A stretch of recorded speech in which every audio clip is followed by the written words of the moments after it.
Meanwhile, Amara sat in the lab conducting experiments with her professor.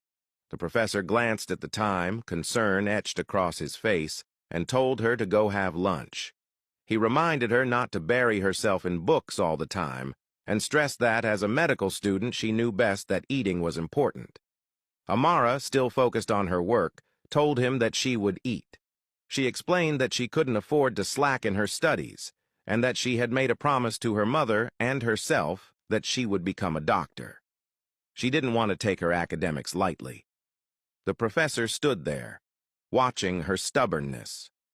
Suddenly, Amara's phone rang. She answered immediately. A voice, urgent and tense, came through. He was the butler at Kai's house. He told her that he had called so she could come over and try to talk to Kai. Concerned, Amara asked what had happened, and the butler explained that Kai hadn't been eating or talking to anyone, that he had locked himself in his room, and that everyone was worried about him. He added that, as Kai's girlfriend, maybe she could talk to him and calm him down. Amara promised she would try. As soon as she hung up, she dialed Kai's number, but his cell phone was switched off. Frustration etched across her face.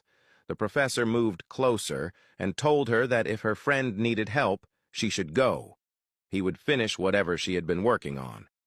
Amara nodded and thanked him before rushing out. She dialed Liwei's number, and he answered immediately, asking if she was okay. She told him that Kai was not okay, and that she had been summoned to his house to talk to him. Before she could go further, Liwei told her she could go, reminding her to be safe and to make sure she had a panic bracelet on. Amara promised. After hanging up, she thought about how different Liwei was this time, how he hadn't hesitated to let her go without holding back. She brushed off the thought and rushed to the university entrance to get a cab. Amara arrived at Kai's house, and the butler led her to Kai's room. She stood there and knocked, calling his name, pleading with him to open the door. There was silence.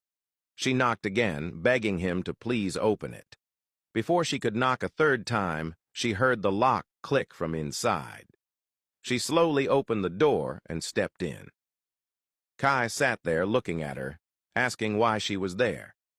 Amara kept her eyes on him, asking if he was okay, telling him that everyone in the house was concerned.